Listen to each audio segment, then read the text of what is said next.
가사가 어떤 의미인가 그 뜻을 생각하고 찬양해야 합니다. When you are praising, you must think about the lyrics and you praise God. mu gihe muri kuririmba ni byiza ko mutekereza ku magambo akubiye muri iyo ndirimbo hanyuma mugakomeza muririmba. 그런 의미에서 방금 우리 찬양은 여러분 가사를 이렇게 생각해 보시면 굉장한 다른 영적인 의미가 있습니다. So when you think about it, the lyric of this song, you can see the main scripture, the meaning of the composer of song. nuririmba iyo ndirimbo ugatekereza ibisobanuro by'amagambo akubiyemo ushobora kubona neza uburyo ki harimo amagambo afite imbaraga. 이 시간에 또 한 분 나오셔서 은혜를 하고 강의하도록 하겠습니다. At this time, the one student will come out in front, then do way of the salvation, then we will start our next class. kano kagero hari umunyeshuri ugiye kuza hano imbere noneho adushushanyiriza inzira yo guhura n'Imana narangiza nibwo turakomeza amasomo yacu. For those who do not yet come in front, please come out and do way of salvation. nibura aho ngaho ukaba uzi ko utaraza hano imbere ngo ushushanye inzira yo guhura n'Imana ushobora gutambuka ukaza hano imbere. 할 수 있는 사람 손 들어서. Please raise your hand, those who can draw the cross. abantu mushobora gushushanya umusaraba umanika urutoki rwawe. 안 한 사람 중에 안 쓰는 abataragera hano imbere. 저 했는데 손 들어서. 보라색 티. Innocent. Yes. Here. irebeye hasi abarebye imbere ngo bahamagaye.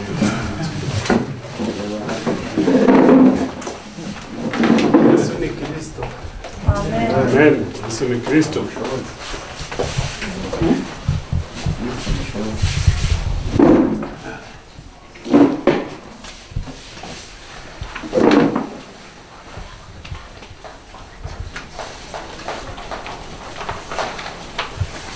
Imana iri mu muntu ngo agire ishusho yayo, afite ishusho y'Imana niko yamuremye umugabo n'umugore, niko yabaremye.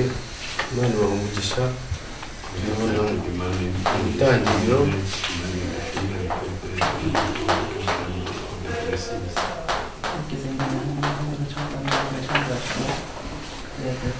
igice cya mbere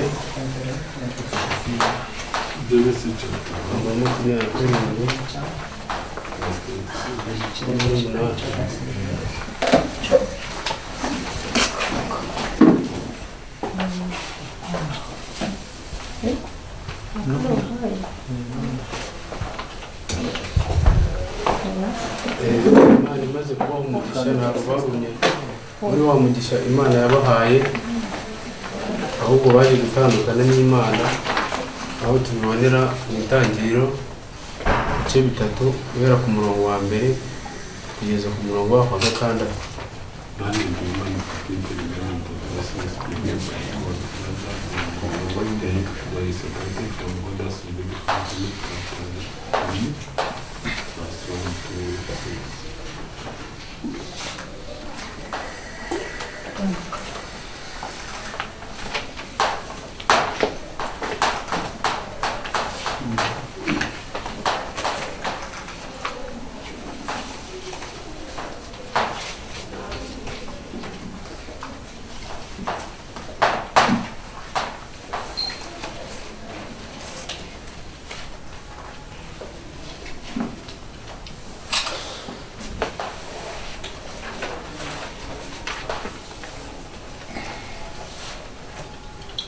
Uyu muntu rero yamaze gutandukana n'Imana, amaze kurenga ku itegeko Imana yamuhaye, ahita ahinduka umwana wa Satani, kubera ko ahita ajya mu mibereho itandatu y'abatizera.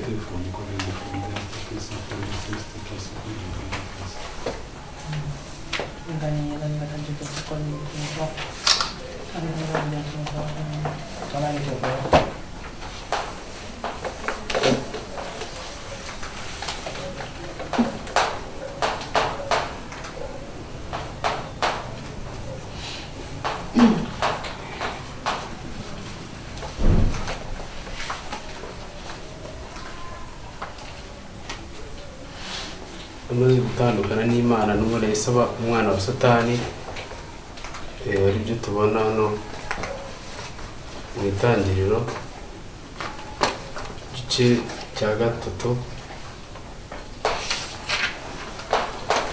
When he separated from God, he became a child of the devil, as we read from the book of Genesis.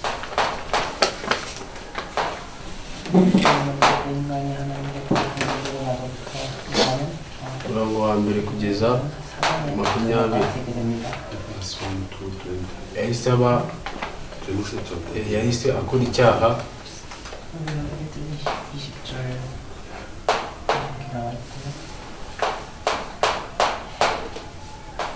Committed sin. icyaha ariko tubibona muri mu Baroma 3. He committed sin as we read of Romans chapter 3.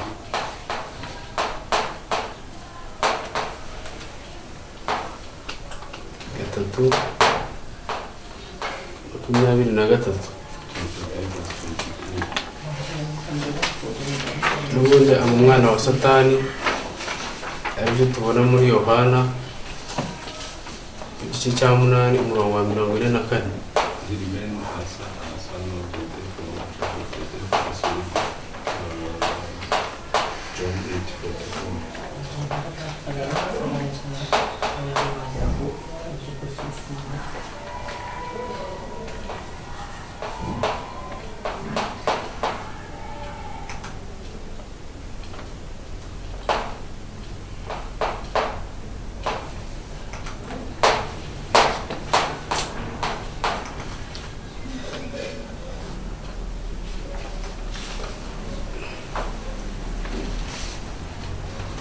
Umuntu amaze kuba umwana wa Satani hano muri Yohana amaze gukora icyaha n'ubundi yahise ajya mu mibereho itarate y'abatizera.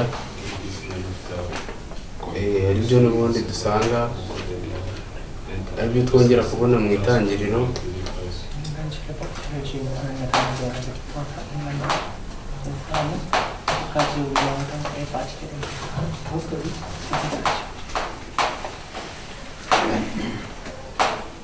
itangiriro igice cya 3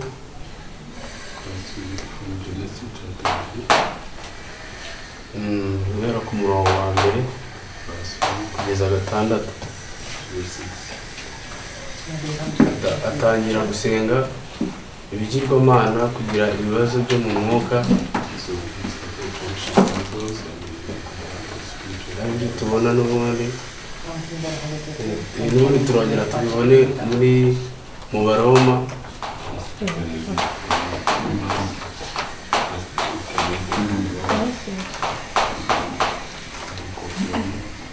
Baroma 3 23. Atangira gusenga ibigirwamana kuko yatandukanye n'Imana. Aribyo dusanga mu kuva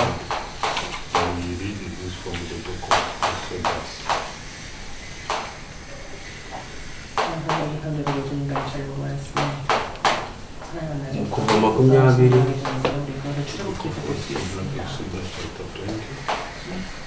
guhera ku murongo waho wa 4 kugeza 5.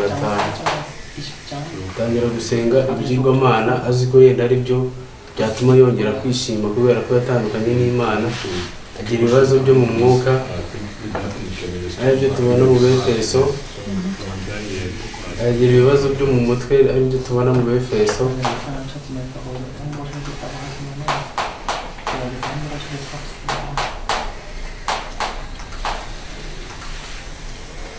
Befeso 2 umurongo wa mbere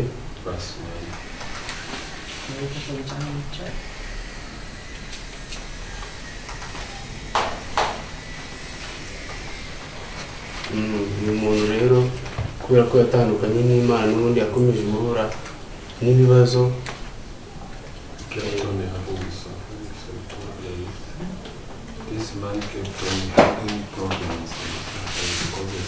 N'ubundi twongera kubibona muri Yohana,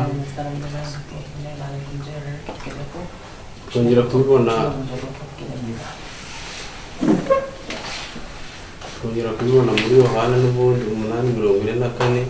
So we can also on spirit look at John chapter 8 verse 34.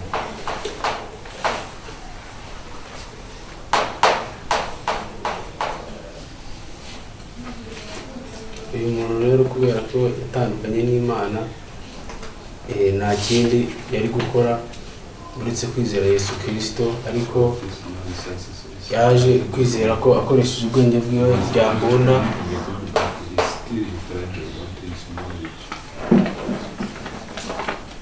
cyangwa se kwizera mu idini. 뭔가를 통해서 하나님을 만나려고 하고 노력을 합니다.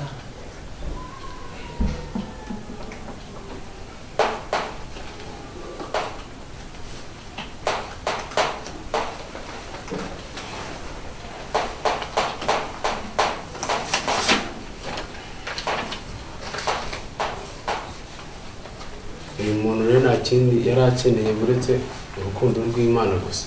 So this man would try to join to the success, so he needed the wrath of God.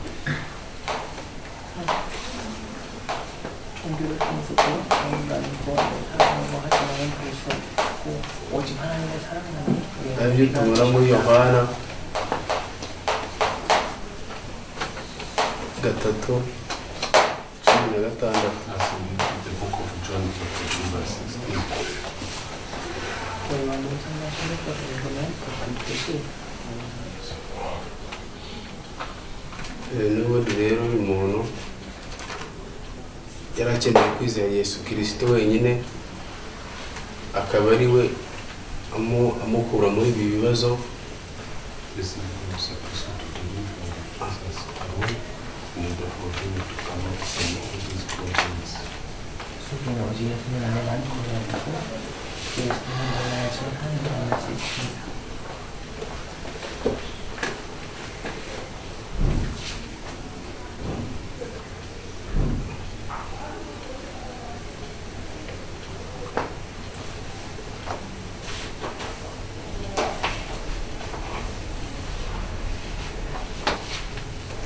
n'ubundi Yesu Kristo yaje ari umutambyi, ari n'umuhanuzi.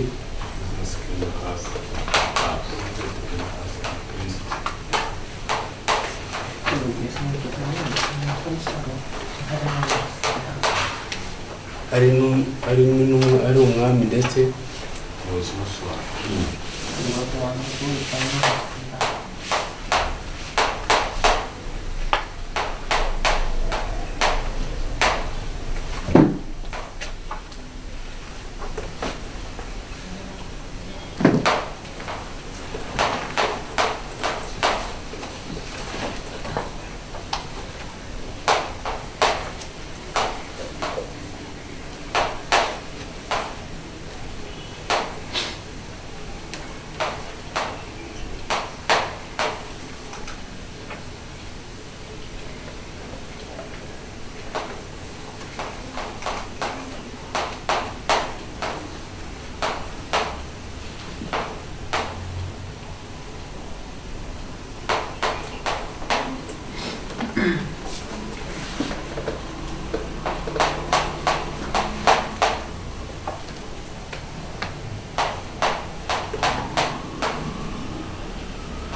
rero uyu muntu kubera ko Yesu yatanze, kubera ko yaje ari umwami ndetse ari umuhanuzi, uyu muntu yari akwiye kwizera Yesu Kristo yuko ari Kristo. Hano muri Matayo, umwana w'Imana ihoraho, Imana yanjye kandi umwami wanjye, igisubizo cy'ibibazo byanjye byose.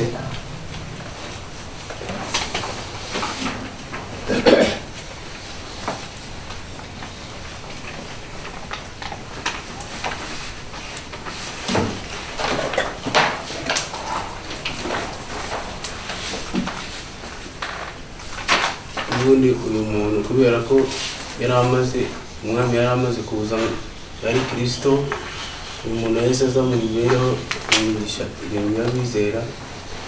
umwuka wera atangira gukora ari byo tubona muri Yohana started to interest in the blessings of the believers.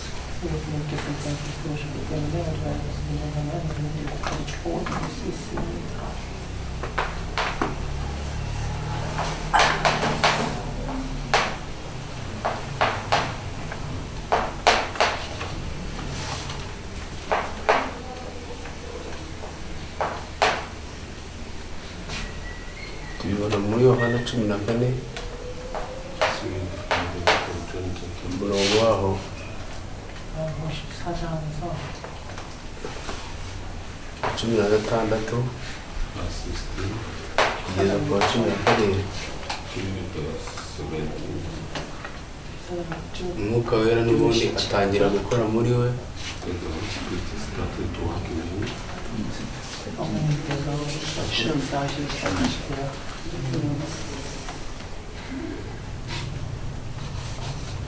umwuka wera atangira gukora muri we aribyo tubona aribyo tubona mu Bakorinto ba mbere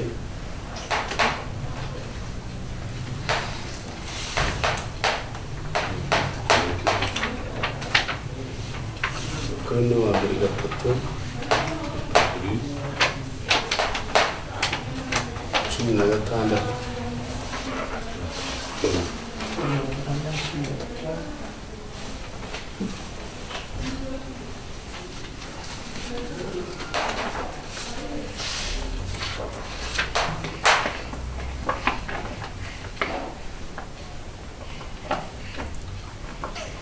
hano rero n'ubundi ariho tubona imigisha irindwi y'abizera So all the seven blessings of the imigisha irindwi ihabwa abizera 이렇게 좀 높게 축복을 이쪽에서 볼 수 있습니다.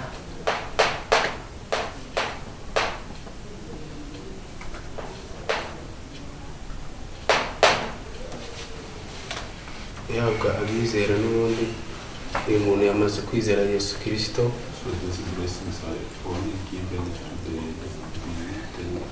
born again believers. aribyo tubona muri Zaburi 하나님의 축복인 것입니다. Can you see from the book of Psalms?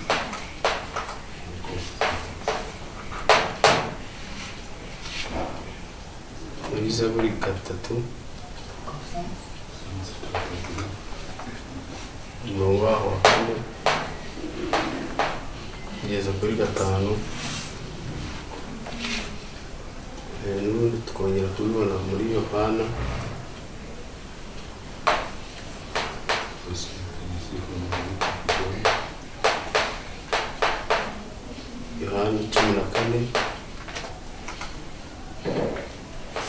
umurongo wa 6 Verse 6. niwe nzira n'ukuri n'ubugingo Never the ntawe njya kwa data atariwe mujyana promises of the day. 하나님께로 구해주는 희망의 영원자리가 아버지께 통치했다 하셨습니다. n'ubundi uyu muntu yari yamaze kwizera Yesu Kristo noneho umwuka wera atangira gukorera agakomeza gukorera muri we So the Holy Spirit continues in Jerusalem to atangira kugira n'ubundi ubwenegihugu bwo mu ijoro citizenship of heaven. aribyo tubona mu Bafilipi Also, he has the citizenship of heaven in Philippians. 처음 주님과의 가족이 나오게 되어 있고요. igice cya 3 Chapter 3. makumyabiri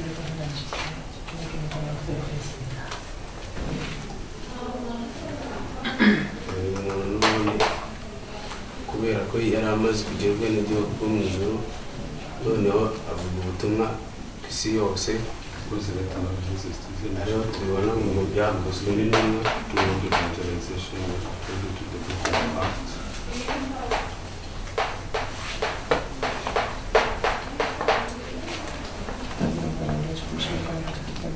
igice cya mbere Chapter 공부할 수 있는 특권을 가졌던 것을 umurongo wa 8 chapter 1 verse 8. 하고는 발전의 말씀을 가지고 Yesu Kristo 자, 잠깐, stop. Stop.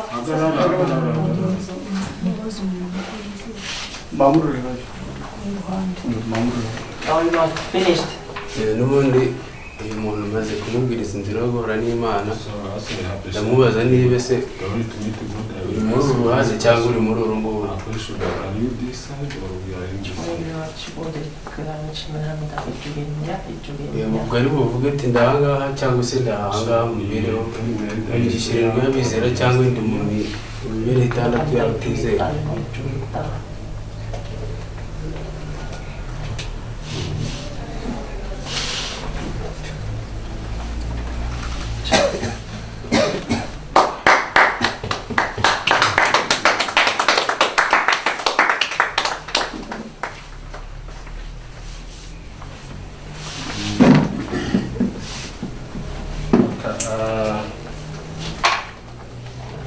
I think he has he has done how the Holy Spirit working in him, and he started from this side, and maybe it was better for him to start with the first line as we were taught in the class, and then before he came to number 2, he was supposed to come this side and also this side, not at the same time, and.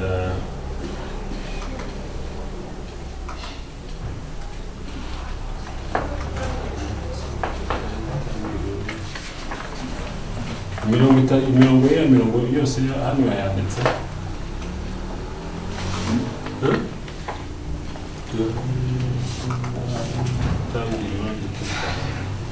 ntabwo uyu murongo wari kuzana hano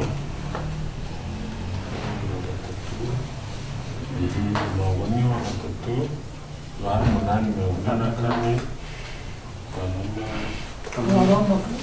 Abaroma hano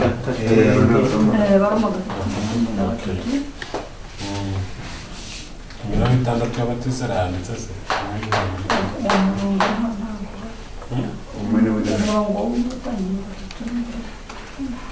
tangiro 3 Yohana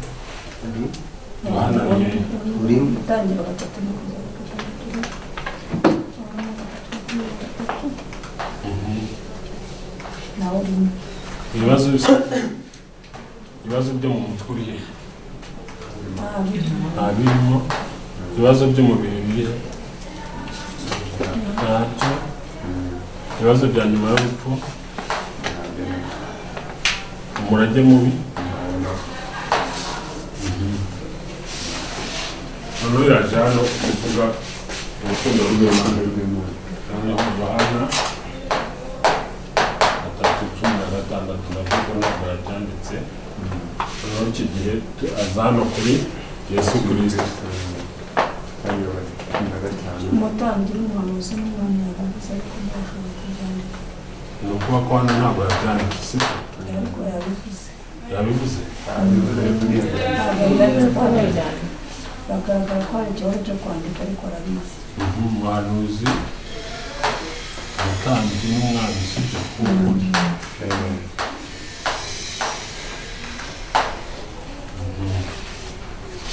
noneho icyo gihe aza kumwakira hano ni iki Yohana 10 14 16 kugeza kuri 17 none ubu ni imigisha irindwi hano none y'imigisha agomba kurandika hano noneho abakorino umwuka wa yatura muri buri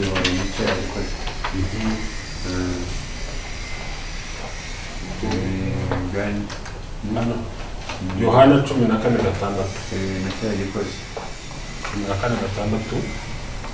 igenzera no kuri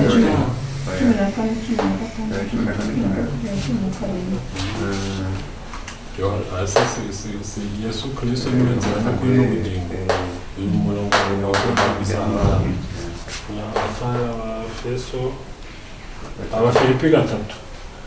Abafilipi 3 ubu ni umugisha wa karindwi noneho ivugabutumwa ry'isi yose umugisha wa 8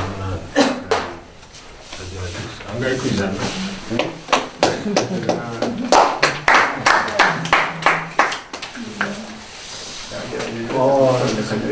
부족하지만 이렇게 자꾸 하라는 이유가 있습니다. Even though this is lacking, but there is a reason that why we keep on doing this. nubwo umuntu hari icyo yaba yibagiwe ko hari impamvu yo gukomeza kubisubiramo. 이렇게 앞에 와서 이렇게 또 틀린 것도 있고 이런 게 있을 수 있어요. Of course, there is mistakes and some parts is incorrect. There is a possibility. birumvikana ko haba harimo amakosa ariko rero 그렇지만 이렇게 틀려보면 이제 자기가 무엇이 부족한지를 알게 되죠. But if we check in the missing part and the incorrect part, he diagnosed himself which part is ni ukuvuga ngo missing. Innocent nawe Innocent nabirebye akabona hari aho yabyibagiwe biramufasha akamenya icyo azakosora ubutaha. 잘 준비해서 좋은 전도자 되기를 바랍니다. Then let's prepare well, then may you become the mukomeze good evangelist. mwitoze mwimenyereze kandi Imana ibaha umugisha wo kuba abavugabutumwa.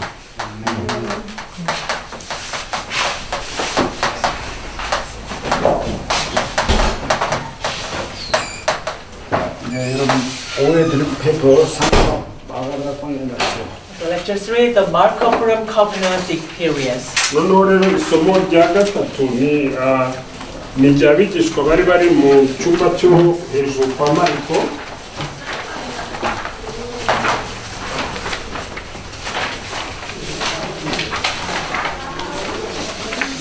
지금 오늘 나와드는 페이퍼는 여러분들이 접고 버리면 절대 안 돼요. You never ever throw of this paper we contribute. You must not throw this paper. kandi naho mbasaba izo mpapuro twabahaye nyamuneka ntimuzazijugunye. 그래서 선생님들은 집에 가서 다시 찾아서 확인하고 현장에서 다락방 현장에서 이걸 가지고 많은 사람들 가르쳐야 돼요. You found out all the Bible passage written in the paper, then you go to the field, then you must find many people who are going to have noneho icyo gihe iyo mirongo yo hejuru yo muri aya masomo uzayisome noneho rero uzagende hanze ushaka abantu ubwiriza. 앞에 시간에는 이제 예수님께서 감람산에서 제자들과 이렇게 사람들을 모아서 이렇게 집중을 했습니다. In the prior lecture, Jesus called the disciple at the mountain Olives, then he has ministry to the disciples. noneho mbere twasanze yuko Yesu yahamagaye abigishwa be bajya ku musozi Elayono batangira 이 사람들이 kubigisha. 예수님이 승천하신 하늘로 가신 후에 어디에 모이느냐니까 마가다락 방에 모였어요. The people, after ascending Jesus Christ into heaven, where did they get gathering? They gathered at the Markup Room. noneho bamaze kubona Yesu Kristo yazamutse mu ijuru bagiye guteranira bagiye mu cyumba cyo hejuru kwa Mariko. 여기에 모인 사람들은 어떤 사람들인가? So what kind of the people who have gathered here? noneho abantu bateraniye kwa Mariko bari bantu ki? What kind of the people? bari abantu ki? 이 bari 사람들은 bantu ki? 세 가지를 본 사람들이다. Those people who have seen three things. aba bantu babonye ibintu bitatu. 세 가지를 봤다. They have seen three things. bari barabonye ibintu bitatu. 사도행 1장 3장 8절인데 이게 뭔 얘기냐? Acts chapter 1:3-8. What does that mean? noneho ibyakozwe rimwe gatatu umunani bisobanura iki? 예수님께서 십자가 위에서 그리스도가 되셔서 죽으시고 부활하셔서 그리스도가 된 사실을 본 사람들이 Jesus became the Christ, then he died on the cross, then he resurrected. They have seen this. babonye ko Yesu yari Kristo yaraje apfa ku musaraba ndetse azuka mu bapfuye ibyo barabibonye. 또 감람산에서 하나님 나라 미션을 전달하고 직접 참석했던 사람들이 Then at the mountain Olives, they are the participants in this place to receive the mission. kandi aba bantu bari baragiye ku musozi wa Elayono babasha kwigishwa iriya minsi yose 40 barabibonye rero. 그리고 사도행 1장 8절 승리의 마음 근원을 받고 예루살렘에서 성당을 내리는데 이 언약을 직접 미션을 받은 사람. And they have the mission that Acts chapter 1:8, when the Holy Spirit comes on you, you will be my witness in Jerusalem, Judea, Samaria, and to the ends of the earth. kandi bari bafite misiyo yo kugira ngo nibamara kuzuza umwuka wera babone imbaraga yo guhamya Kristo Yerusalemu, Samariya, Yudaya yose no kugeza ku mpera y'isi. 이 사람들이 마가 다락방에서 세 가지를 본 사람들이 여기 왜 모였느냐? Why the people who have seen the three things in Markup Room, why they are gathering here? noneho aba bantu bari barabonye ibintu bitatu kuki bateraniye kwa Mariko mu cyumba cyo hejuru. 세 가지를 하기 위해서 모인 사람들이다. For them to do three things. bateraniye mu cyumba cyo hejuru kubera iki? kugira ngo bakore ibintu bitatu. 뭐 할 사람들이냐? What are they going to do? bagomba gukora iki? 예수님이 그리스도라는 사실에 복음을 증가할 사람들이다. They are going to testify this gospel of Jesus is the bagomba Christ. kugenda bakwirakwiza ubutumwa bwiza bw'uko yesu ari kristo. 그리고 복음 증거를 통해서 가는 곳에 흑암이 무너지는 하나님 나라 임하는 축복을 회복할 사람들이다. So this testifying of the Jesus Christ, all the forces of darkness will be crumbled down. They will restore these kugira ngo blessings. bagende bahamya ubutumwa bwiza bw'uko yesu ari kristo, noneho ahantu hose bamuhamije imbaraga z'umwijima zigenda zimenagurika. 그리고 세계 복음하기 위해서 모든 사람들이다. Then they are gathering for the sake of the world kandi evangelization. cyari cyabateranyije no kugira ngo ivugabutumwa ry'isi yose ribashe gukorwa. 이 사람들은 세 가지를 각오한 사람들이다. These people have three things. They have resolution. noneho rero abantu bafashe ibyemezo bitatu. 뭘 각오했느냐? What is their resolution? ibyemezo bitatu byabo ni ibihe? 이 복음 증거를 위하여 내 전생을 드릴 각오를 했다. They is taking their life for this preaching of the gospel. nuvuga ngo batanze ubuzima bwabo kugira ngo babwirize ubutumwa bwiza. 제가 와서 여러분 보고 정말 했어요. As I came here, then I saw you. I was so surprised. ubwo nasaga nkababona natangaye cyane.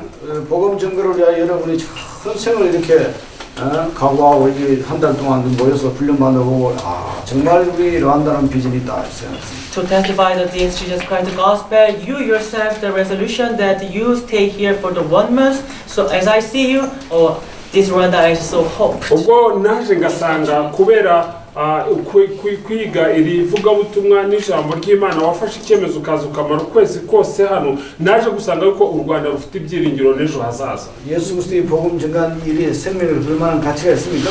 Do you think that this testifying that Jesus Christ is that you are taking your life, the value? ese ugira ngo noneho umwami Yesu arahari kugira ngo abone neza ko watanze ubuzima bwawe ndetse n'agaciro kabwo? 아멘. Amen. 아멘. 아멘. 저는 29살 때 이 복음을 들었어요. I listened to this gospel. My age was 29 years old. natangiye kumva buno butumwa bwiza nari mfite imyaka 29. 그 전까지 복음을 잘 몰랐어요. Before that, until that time, I didn't know. I didn't come to realize this gospel. kugeza ku myaka 29 sinari nagasobanukirwa ubu butumwa bwiza. 신학교를 다니고 있었어요. Even I attended the theological seminary school. ndetse nubwo nagiye kwiga theology, 또 전도사 되어서 교회에서 아이들을 가르치고 있었고. Then I became an assistant pastor. Then I teach the children at the icyo church. gihe rero nabaye umupasiteri wungirije, nari nshinzwe kubwiriza abana bo mu itorero, abana b'ishuri ryo ku cyumweru. 아무도 나에게 이 예수 그리스도의 복음을 말해주지 않았어요. But no one told me that about this gospel Jesus icyo Christ. gihe cyose nta n'umuntu n'umwe warigeze anyibwira buno butumwa bwiza bwerekanye yuko Yesu ari Kristo. 저는 행복하지가 않았어요. I was unhappy in my life. jewe mu buzima bwanjye nta munezero nagiraga. 신학교 다니다가 휴학기를 내고 신학을 쉬고 있었어요. Then I attended my theology seminary, but I applied the leave of absence. Then I just rest. niba ngo rero nagiye kwiga theology isanzwe nuko ndarangiza noneho ndaruhuka. 또 교회도 다니다가 이제 10개월 만에 이제 전도사도 이제 그만두게 됐죠. Then I attended the church as well. If I am assistant pastor, but I stopped this working. noneho icyo gihe nubwo nari umupasiteri wungirije ariko nageje kugeza aho ndagahagarika. 또 다니다가 또 휴학기를 했어요. Then I attended the seminary school. Then I stopped schooling. noneho icyo gihe ndongera nsubira kwiga theology, noneho nanone ntarayirangiza mba ncikirijemo hagati. 와이프도 있고 애기도 있는데 밥 먹고 살 수가 없어요. 너무 가난해요. I have wife and I have children, but I'm so poverty. I can't. nari mfite umugore, nari mfite n'abana, ariko nari mfite n'ubukene nkumva sindi kubyumva. 그 친구가 그래 있으면 이렇게 그럼 죽을 거라고. My friend told me that if you are being like this, you are going to die by starving. noneho icyo gihe inshuti yanjye irambwira ngo nukomeza kumera gutyo uzicwa n'igifu. 나를 따라가서 내가 일 시켜줄 테니까 돈 줄 테니까 가서 일하러 가자. My friend suggested me that okay, I will pay for you. Let's go and to work. none icyo gihe inshuti yanjye yambwiye iti by'upasiteri byihorero nzakwishyurira reka tugende dushaka akazi. 선실에 높은 빌딩에 올라가서 이거 밧줄을 타고 유리를 담는 것이 유리를. What does that work? Is the very high building, then we are holding on the rope on the rooftop, then wiping the window of that noneho building. icyo gihe rero ako kazi twagomba kujya gukora twagomba kugenda tukizirika umugozi noneho tukajya tugenda duhanagura ibirahure kuri etaje ndende cyane hejuru. 빌딩 높이가 10층이에요, 10층. Actually, that height of the building is the 10th floor. noneho icyo gihe iyo etaje twagomba koza ibirahure byayo ni yari ifite etaje 10. 친구가 이게 줄을 타보라는 거예요. So my friend asked me to have the holding the rope and hold it. none icyo gihe rero inshuti yanjye ikambwira ngo wowe ufate umugozi noneho rero ugenda genda noza ibirahure. 이제 시킨 대로 줄을 탔어요. Oh, then I just followed my friend asked me. I ibyo did. byose inshuti yanjye ibyo yasabye gukora nibyo nagomba gukora. 탈 때는 몰랐는데 딱 타고 아래를 보니까 아유 어쩌란 거예요. I didn't know that when I just holding the rope, but when I looked the ground, it was so scared. none icyo gihe ntabwo nari nzi ukuntu bimeze noneho ubwo nafashe umugozi ndebye hasi nagize ubwoba. 할 수가 없어 어지러웠어. I can't do this because I feel dizzy. noneho gihe numvise isereri ifashe. 그 친구야 나 단계 올리잖아 나 못하겠다. So I told my friend, oh, just hold me on the top because I can't do none this. icyo gihe n'inshuti yari imufashe ngo agende yoza no abwira iyo nshuti yaba ati genda nzamura ntabwo ibi ngibi nabishobora. 이 친구가 말해 이 줄은 타면 내려가지고 올라올 수 없다는 거예요. My friend told me that once you riding this rope, you can't go going up. You should go down. noneho inshuti yanjye yambwiye iti kuva rero uri kuri uyu mugozi ntabwo uri buzamuka uragomba kumanuka. 친구도 이게 탔어요. My friend also beside me there. none icyo gihe rero inshuti ye yari hari inyuma. 하나도 못하고 그냥 내려왔어. I didn't wipe any window, but I just come down. rero ngeze kuri ibyo birahure nta n'ikirahure nahanaguye ahubwo ngenda naramanutse. 나는 이제 할아버지에서 기다리고 있고 지 친구 다 일하고 내려왔어. Then I was waiting for him at the ground, and my friend he's wiping on the windows. noneho rero twari dufite imigozi ibiri rero umugozi wanjye igihe namanutse nigereye ahangaha noneho inshuti yanjye iracyanagura bya birahure. 그다 친구들은 뭐라 그러냐 한 번 타봤으니까 한 번 더 하면 괜찮다는 하자는 거예요. Then as soon as he got the ground, he told me that, oh, you have the experience that just one time the roping, maybe next time you will better. So noneho let's do icyo it gihe again. inshuti yanjye irambwira iti ntugire ikibazo ibyo byose kuva wageze kuri uyu mugozi buriya ubutaha noneho nuwugeraho uzabyoza. 이게 바람이 불면 줄이 이렇게 흔들려요 이렇게. When the blows the wind, this rope is the sway. noneho rero iyo umuyaga uwushye noneho wa mugozi urakuzengurutse. 그래도 돈은 공짜랍니다. 이거 해야 준다는 거예요. But I can't pay off if I didn't wipe the window. So I have no choice. icyo gihe rero nuvuga ngo ni mu gihe ntogeshe bya birahure nta n'umushahara ndi buzabone. 흔들리는 하루 종일 일을 했어요. I've been working all day long with the sway of the rope. rero noneho umugozi nkawo ujya nkirwa nzenguruka nta n'ikirahure noze. 하루를 하고 나니까 3만 원이 이 위험한 일을 했는데 하루 30불을 주더라. I've done this very dangerous work, but all day long, but I paid only $30. noneho icyo gihe nubwo nakoze aka kazi kagoranye ndetse katuma hasiga amagara yawe umunsi wose bampembye $30. 예, 저녁에 이제 집에 갔어요. Then I went back home at the night. icyo gihe rero nijoro naratashye. 집에 가서 자려고 누웠어요. I went to the bed and I lied down on my bed. icyo gihe nagiye ku gitanda ndyamagara. 누웠는데 흔들리듯이 집이 갔다 오는 거예요. I lied on my bed, but it's like the rope is swaying. noneho ubwo My body is like ubwo swaying. naryamye ku gitanda numvaga n'uburyo wa mugozi uri kunzenguruka. 그런데 마음에 어떤 생각 드느냐? At that time, what did I think? ariko mumbwire natekereje iki icyo gihe. 그래도 신학교 공부하는 것보다 이게 편하다 생각해요. But my thing, the studying of the theology, but this work is more comfortable than the study. njye natekereje yuko aho kwiga teoloji njye nakwikora aka kazi ko kwirirwa nzengurutswa n'umugozi. 그리스도 예수의 복음을 모르니까 제가 이런 비참한 삶을 삽니다. Because at that time I didn't know that this gospel of the Jesus Christ, my life was so miserable. njyewe ntaramenya ubutumwa bw'uko Yesu ari Kristo ubuzima bwanjye bwari bubabaje. 나는 신학을 안 하겠다. Oh, I don't want to study anymore njye theology. navuze nti sinzasubira no kwiga teoloji.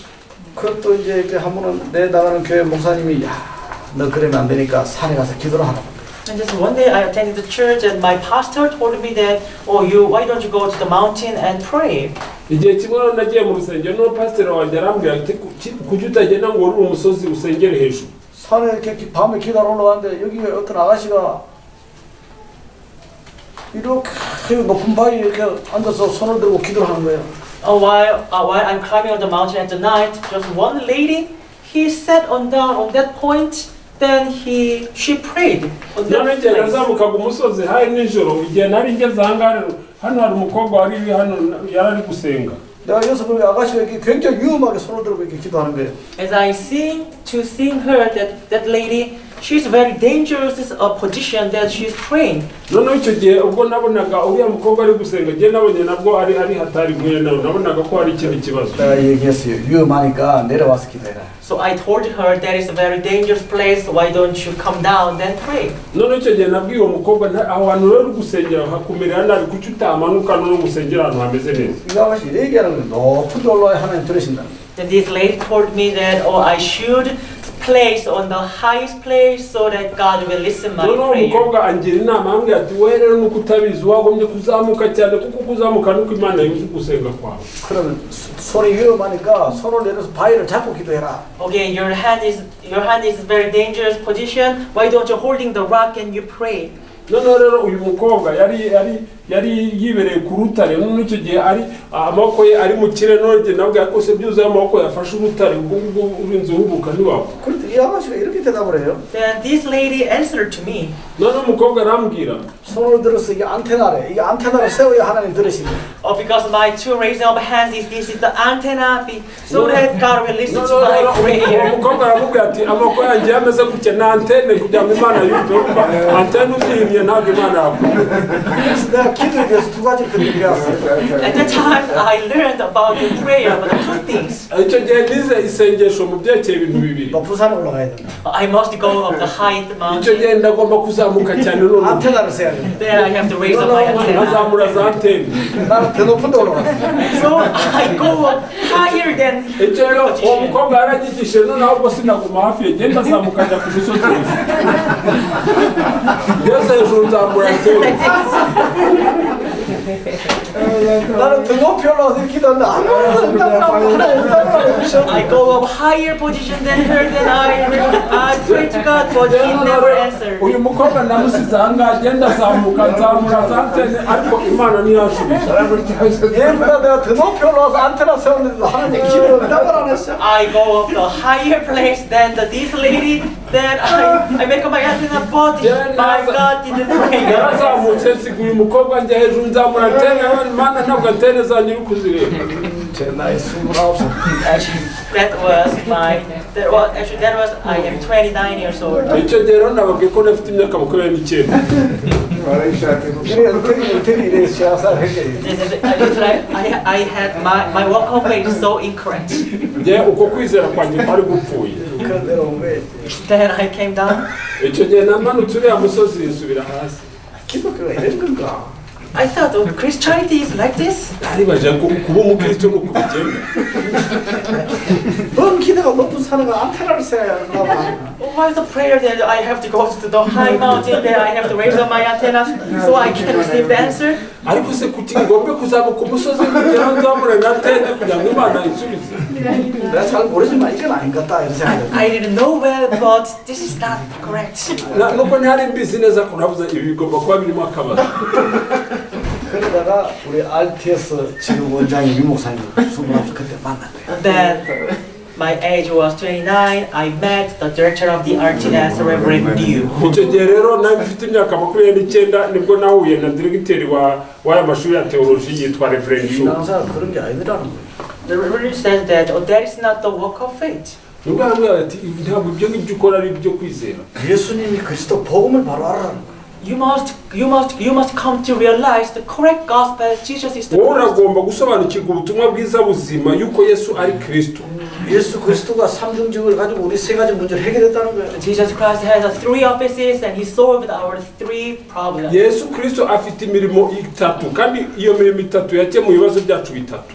이 예수 그리스도가 하나님과는 길을 있었다는 거예요. And this Jesus Christ's way to open the meet God. kandi uwo yesu kristo niwe ukingura inzira kugira ngo uhure n'imana. 자, 그때 깨달았어요. At that time I came to realize this. icyo gihe naje gusobanukirwa 안테나를 세우지 않아도 그리스도로 통해서 하나님 만날 수 Even 있구나. though I didn't raise up my antenna, I can meet God. icyo gihe naje gusobanukirwa ko niyo ntazamura anteni nahura n'imana. 그리스도로 통해서 내가 죄와 죄에서 해방되는구나. Through the Christ, I set free from all the curses ku bwa of kristo disaster. nkava mu kaga no muri za karande no mu bibazo byose. 그리스도로 통해서 사단의 세력을 박살낼 수 있구나. Through the Christ, I can crush all the power ku of the bwa Satan. kristo yesu nshobora kumenagura imbaraga zose za satani. 그리고 내가 깨닫고 이 그리스도의 복음을 말하기 시작. I came to realize this. I start preaching this gospel of the icyo Jesus. gihe maze kubisobanukirwa guhera uwo munsi natangiye kugenda mbwiriza ubutumwa bwiza bwa yesu kristo. 놀라운 이런 프레디처럼 아까 그 라마단처럼 이 그리스도의 복음을 전하는데 구원에 대한 많은 사람이 예수님 영접하고 기도응답 받고 자기 문제 해결도 그러는 거예요. Making things as I preach the gospel, like Freddy and the Ramadan, they received the gospel and they solved their problem. hari abantu They benshi accepted. nabwirije bameze nka ramazani kandi bakiriye agakiza ndetse bakemura ibibazo byabo.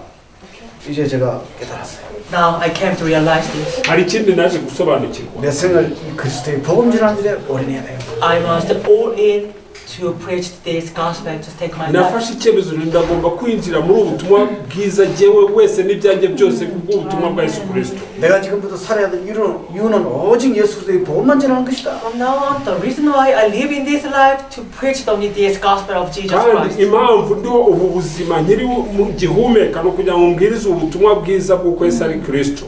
그래서 일주일에 내가 이게 30군데 40군데 막 전도하러 막 다닌 거예요. So throughout the week, 30 or the 40 places, I go to preach the gospel. nuvuga ngo mu I go to cyumweru the hari ahantu evangelism. hagati ya 30 na 40 hatandukanye ngomba kujyayo ngenda mbwiriza ubutumwa bwiza n'inyigisho za bibiliya. 초등학교, 중학교, 고등학교, 대학 다 들어가세요. Elementary school, the junior high school, the high school, and the university. I entered all the haba muri all primaire the schools. muri segonderi muri za universite aho hantu buri cyumweru nabaga mfite ahantu ngomba kujya. 내가 있던 교회가 80명 되는 교회가 갑자기 이게 100명, 150명, 200명, 300명, 500명 막 늘어나는 거예요. The church I attended actually the 80 numbers, but increased in number 100, 200, 300. itorero nasengeragamo ryari rifite abamambure 80 ariko ntangiye gukora umurimo bagera ku ijana, 120, 150 bagenda bazamuka. 내가 전도한 얘기가 글을 썼더니 신문에 나기도 하고 막 그래요. Then I wrote my story about my evangelism. My evangelism article is on the newspaper. nuvuga ngo ntangiye gutangaza amakuru ivugabutumwa ryanjye riri gukoreka babishyize mu nyamakuru.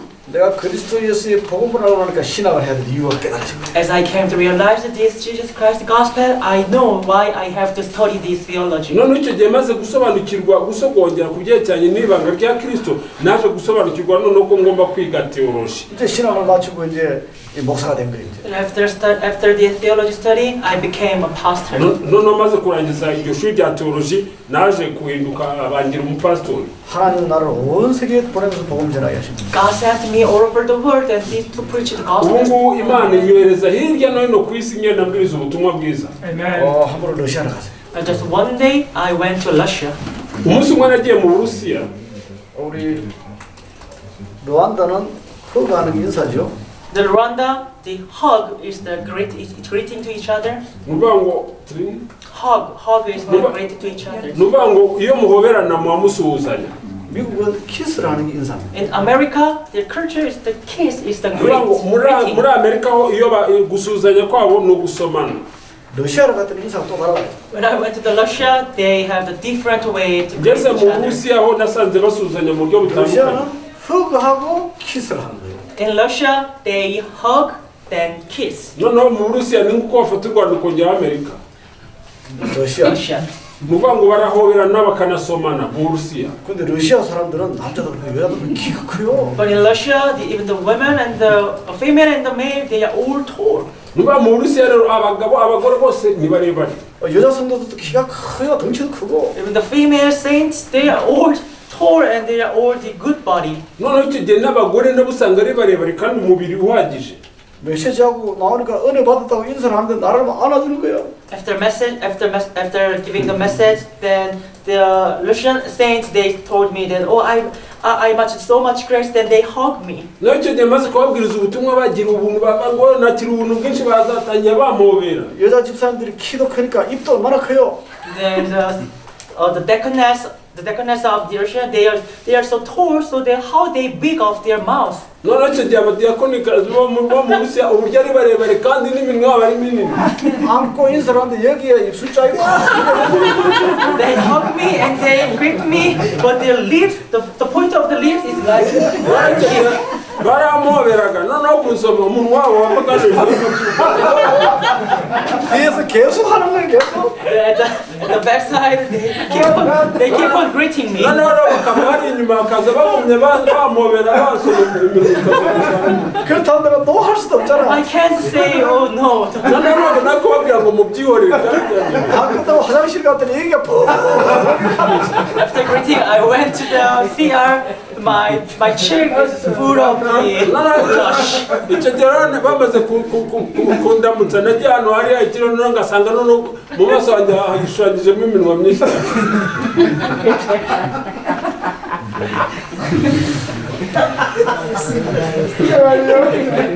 아니 메시지만 끝나고 와서 인사하네. Right after finishing the message, they come to me and they greet me.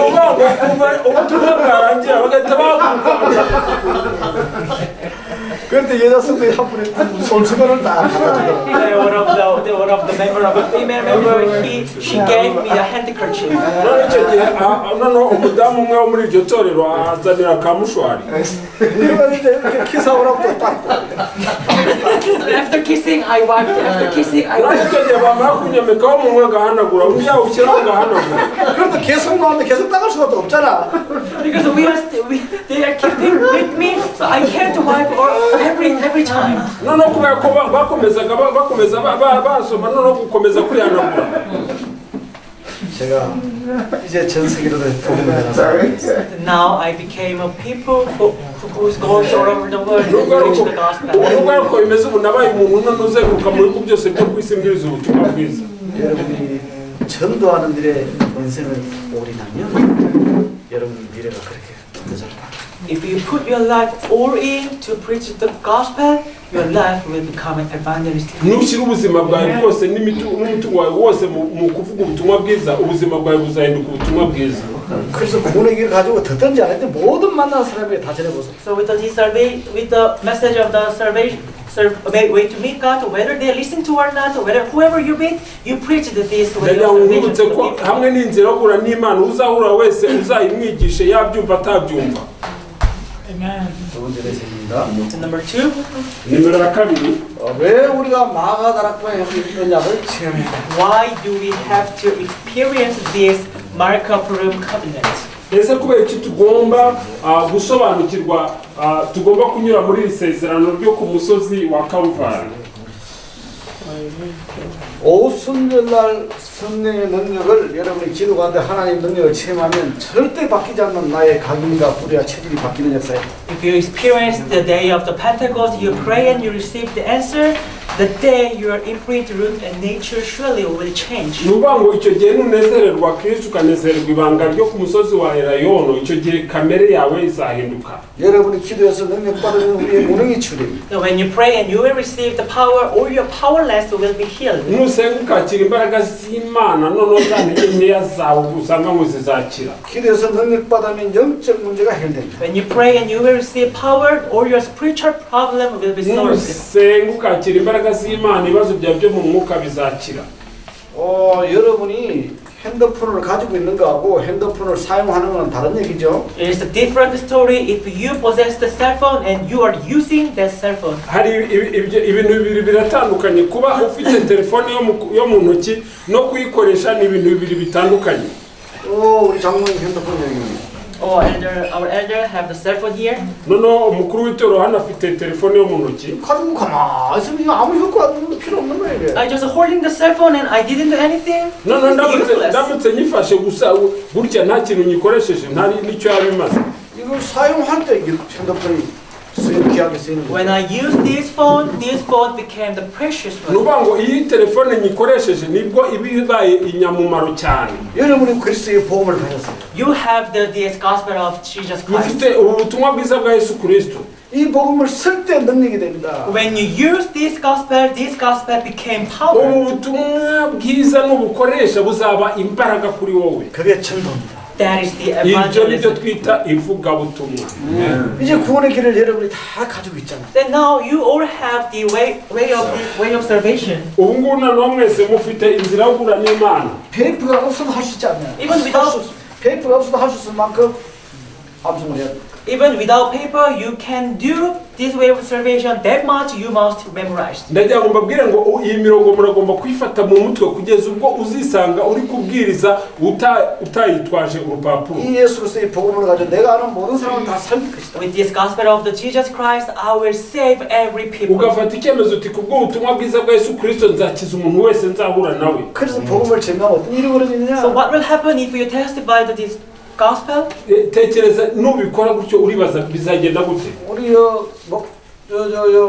르완다의 마늘 교회나 엘리 목사님 교회가 3개월 뒤에 9월달에 만날 때는 2배, 3배 부흥되는 역사가 일어나요. Okay, after 3 months, when we meet again in September, the Pastor Statius Church and Pastor Ellis Church, their church will be revived. none icyo gihe mu kwa cyenda nitwongera guhura itorero rya Pastor Statius n'itorero rya Pastor Elia hazaba harimo ububyutse abamambure barimo babyigana binjira. 전도 조금 했는데 지금 이 정도로 역사가 일어나는 거예요. Because we just did a little evangelism, this much is gospel icyo is gihe rise. muzambwira ngo twakoze ivugabutumwa gatoya none reba ibyo Imana yakoze. 처음에는 수다사시 목사님 엘리 목사 2분만 해줬단 말이에요. The very first time, only Pastor Statius and Pastor Ellie, 2 of them starts. ni ukuvuga ngo Pastor Statius na Pastor Elia bo bagize gutangira gusa. 2명이 시작됐는데 여기 20명 모인다니까 지금. Actually, the very start point, only 2 pastors are gathered, but now 20 members are gathering none here. tekereza mbere abapasiteri babiri bari kumwe none reba ubu murarenga 20. 이제 여러분이 다 구원에게 가셔서 여러분 20명이 전도하면 어떤 일이 벌어지겠냐? Then now you all have the way of salvation, and when you do evangelism to everyone, what will happen? ubu noneho tekereza mwese mufite ya nzira yo guhura n'Imana nimugenda mukayikoresha mwibaze noneho bizagenda gute. 2명이 20명 모였는데 20명이 하면 10배가 되면 200명이 모인 역사가 So the 나잖아요. 2 people started, then 20 members gathered, then 20 members started, then it times 10 times, 200 members will Nuvuga ngo gather. ubwo hari abantu babiri none muri 20 ubwo 20 nibakora inzira yo guhura n'Imana ubwo kuba 10 none ubwo kigiye bizaba babaye 200 hano. 예수는 그리스도. Yesu ni Kristo. 아멘. 아멘. 진짜 여러분 이제부터 전도하시기 바랍니다. From now on, you really do evangelism. kuva uyu munsi ukore ivugabutumwa. 목사님 나는 직업이 없다. Oh, Pastor, I don't have job. noneho ubwire pastor ntabwo mfite akazi. 전도해봐. Do evangelism. uwo muntu ukubwira ngo ntafite akazi mubwira kuri ivugabutumwa. 나는 이 복음을 알고 작업을 가져본 적이 없다. As I came to realize this gospel, I've never ever had a job. nuvuga ngo kugeza ubwo maze gusobanukirwa ubutumwa bwiza nta kazi nigeze kuba mfite. 복음만 전하는데 하나님 축복하십니다. I just preached the gospel, God blessed me. Bya ni ukuvuga ngo kuva icyo gihe maze kumenya ubutumwa bwiza nta kandi kazi nagiye gushaka ngiye gusa nabwirije ubutumwa bwiza Imana ikagenda impumugisha. 29살 때 그때 빌딩 타고 실수하고 그때 복음만 했는데 그때부터까지 그 30년 동안 저는 지금까지 먹는 거 걱정 하나도 안 하고 복음. I just, at my age of 29, I just holding on the rope. That time, I received the gospel first. It's been already 30 years past, but I never ever worried about what am I going to Ni eat. ukuvuga ngo kuva cyagihe nababwiraga nagerageje guhanagura ibirahure maze kwakira ubutumwa bwiza ubu hashize imyaka 30 ariko muri iyo myaka ntabwo ndibaza ngo rya ejo nzabona icyo ndya cyangwa se nzakibona. 이 복음 알고 내가 첫 번째 세운 교회가 지금 한 500명.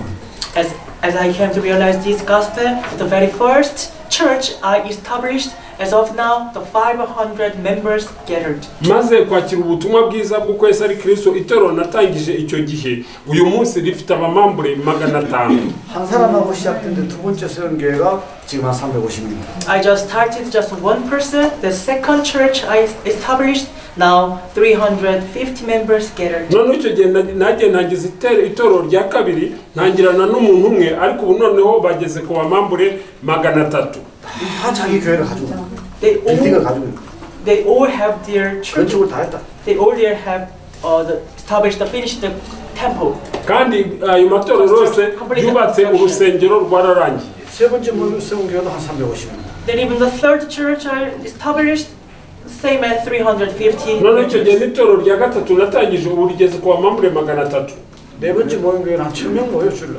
In the fourth church established, 1,000 members gathered on the Lord's Day. noneho itorero rya kane uburyo ahubwo rifite abamambure 1000 ku cyumweru. 미국 가서 세운 교회가 5번째라. When I go to the America, then that church in America is the fifth church established. noneho icyo gihe ngiye muri amerika ubwo iryo torero ryo muri amerika ni irya gatanu. 그 교회도 한 500명. Even that church, the 500 members muri iryo torero gathered. ryo muri amerika rero ni abamambure 500 bahateranira. 복음을 몰라서 산에 가서 안테나를 세우고 기도하던 목사가 The pastor that don't know the gospel go to the mountain and prayed with the raising of the antenna. abapasitori batazi ubutumwa bwiza bazamuka umusozi bakazamura antene. 복음을 알고 내가 전도의 인생을 올인할 때 After came to realize this gospel and I take all my life all into the jewe evangelism. maze gusobanukirwa ubutumwa bwiza natanze ubuzima bwanjye n'abantu nzakora ivugabutumwa nta kindi ndeba. 나는 전도 좀 했더니 하나님이 내 전생을 축복하셨어. I just did a little evangelism, but God blessed my whole life. ni ukuvuga ngo nakoze ivugabutumwa ritoya gusa ariko imana yahaye umugisha ubuzima bwanjye bwose. 아침에 새벽 기도 마치고 나면 밤 늦게 약간 10시까지 전도를 돌아. After I finished my early morning church or early morning devotion until the late night, I go to the roam around to do evangelism. jewe iyo ndangije twibature icyo gihe mpita ngenda nkagenda nzenguruka mbwiriza ubutumwa nkaza gucyurwa nijoro. 전도에 미쳐. You must go crazy into ndagira ngo evangelism. uragomba guta umutwe mu ivugabutumwa. 내가 미치니까 우리 아들도 전도에 미쳐가면서. When I go crazy in my evangelism, my son also he is going crazy into noneho icyo gihe evangelism. rero maze guta umutwe mu ivugabutumwa umuhungu wanjye nawe yataye umutwe mu ivugabutumwa. 어제 스쿨 목사님 딸 둘이 가지고 앉아있었잖아. Yesterday, the two daughters of the pastor Statius, they are sitting on that place. ejo abana b'abakobwa babiri batoya ba pastor Statius bari bicaye hariya. 저 어린 아이들이 구내기를 하고 있어. If they are young lady, they are doing the way of nubwo ari salvation. abana batoya n'ubundi bari gushanya inzira yo guhura n'Imana. 앞으로 우리 아들 이거 많은 렘넌트들이 나서 복음도 할 줄로 믿습니다. I believe that this in Rwanda, those kind of the remnant will rise up, that they will do the evangelism. bizera ko mu Rwanda abana batoya bazatangira bakura bagenda bakora ivugabutumwa babishyira mu imbaraga. 그러면 마가다락방에 모인 사람들이 무엇을 체험합니까? And the people who have gathered in the markup room, what they experienced. ese abantu bateraniye mu cyumba cyo hejuru kwa mariko ni iki cyababayeho? 첫째는 5가지 능력을 체험했다. First, they experienced the 5 powers. ikintu babonye ni iki? icya mbere bagize imbaraga 5. 바람 같은 불 같은 성령의 역사. The working of the Holy Spirit like fire and the wind. gukora k'umwuka wera kwari kumeze nk'umuyaga ndetse kwari kumeze nk'umuriro. 바람이나 불은 무슨 놈이냐? 막을 수 없는 능력의 역사를 말합니다. What does that mean? The like fire or the wind? That means no one can block ibyo of this bishatse kuvuga ngo power. nta muntu n'umwe wahagarika izo mbaraga. 전도가 되어진 역사예요. Then the evangelism is taking place. icyo gihe rero ivugabutumwa rigakoreka. 말씀이 성취돼요. Then this word being fulfilled. none ijambo ry'Imana rigasohora. 제자가 일어나고 Then the disciple rose up. none icyo gihe abigishwa barabonetse.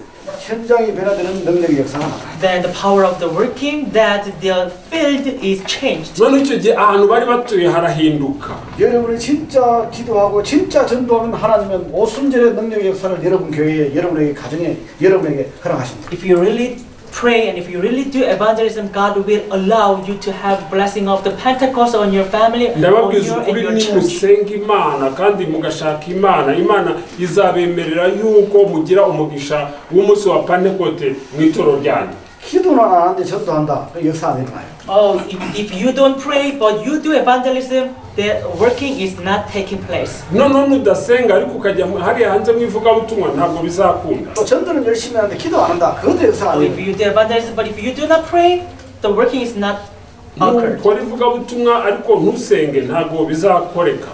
꼭 기억하세요. You must remember this. ibi ngibi 예수 mubyibuke. 그리스도의 복음과 기도와 전도는 같이 일한다는 사실. The gospel of the Jesus Christ and prayer and evangelism, these 3 things are working together. ubutumwa isengesho ijambo isengesho n'ivugabutumwa bigomba kugendana. Gospel prayer evangelism. ubutumwa bwiza, isengesho cyangwa se gusenga, wongeyeho ivugabutumwa bigomba kugendana. 여러분이 정말 예수 그리스도의 복음에 중독되고 정말 우리가 기도하고 진짜 전도하면 오순절의 역사가 나타납니다. Then you addicted to this gospel of the Jesus Christ, and you do really pray, and you do really evangelism. The working of the Pentecost will arise. Ndagira ngo mubwire ko nuba twa mu ijambo ry'Imana cyangwa se mu butumwa bwiza no kwinjira mu bata bwo kuba umunyamasengesho, noneho ndakubwiza ukuri nuko rivugabutumwa ibyabaye ku munsi wa Pentecost nawe uzasanga byakubaye. 루안다 사람들에게 필요한 것은 예수 그리스도 복음이다. Every Rwanda people, what they need is this gospel of Buri Jesus munyarwanda Christ. wese wo muri iki gihugu kinakeneye n'ubutumwa bwiza bwa Yesu ariwe Kristo. 우리 신학생들의 필요한 것은 정말 기도해서 능력받는 성령의 충만한 능력이다. Our theological students, what you need is when you do really pray, and you will receive the power, and this is the filling of the Holy Spirit. Kandi we munyeshuri wiga teoloji, ikintu ukeneye ni ugusenga. Numara gusenga uzuzuzwa imbaraga z'umwuka wera. 그리고 우리 RTS 신학생들의 전도에 미쳐야 된다. Then we RTS student, you must go into crazy in Wowe evangelism. munyeshuri wiga teoloji, ivugabutumwa na misiyo ugomba kwinjira ugatuma umutwe mu byerekeranye n'ivugabutumwa na misiyo. 아까 저도 전도하는데 네 사람이 들었는데 한 사람 연결했어요. Even in the morning, we preach the gospel for 4 workers, but only one. Mwibuke mu gitondo twabwirije abakozi 4 ariko umwe niwe wakiriye Yesu. 우리 RTS 학생들이 3개월 동안 1,300명을 연결을 시켰어요. In our RTS in Korea, they do the evangelism for within 3 months, almost 1,300 people are accepted. Abanyeshuri bo muri teoloji bakoze ivugabutumwa, noneho icyo gihe mu mezi 3 noneho abantu 300 bakiriye Yesu. 1,300명이 연결했다면서 복음을 전달을 몇 명이 했냐? 한 수만 명이 전달했을 때 그런 역사가 나타납니다. If they accepted Jesus, if the people accepted 1,300 people, that means they preached the gospel to the thousands of 10,000, the more than 10,000 times of the people. Then this is the working. 1,300 people accepted this working arise. Nukuvuga rero ko aba banyeshuri bigishije babwirije abantu barenga ibihumbi 10, noneho muri abantu barenga ibihumbi 10 nibwo abantu 1,300 bakiriye Yesu. 전도에 미치지 않으면 절대 전도 역사 안 일어나요. If you are not going crazy into the evangelism, the working of the evangelism doesn't take place. Nudata umutwe mu ivugabutumwa, ibikorwa by'ivugabutumwa ntibizakoreka iwawe. 옆 사람에게 얘기하세요. Let's say to be person beside you. Noneho ubwire umuntu uri inyuma yawe, 복음에 미쳐야 합니다. We must go crazy into the gospel. mubwire uti turagomba guta umutwe mu butumwa bwiza. We must go crazy into prayer. Turagomba guta umutwe mu gusenga. 전도에 미쳐야 합니다. We must go crazy into the turagomba guta umutwe evangelism. mu ivugabutumwa.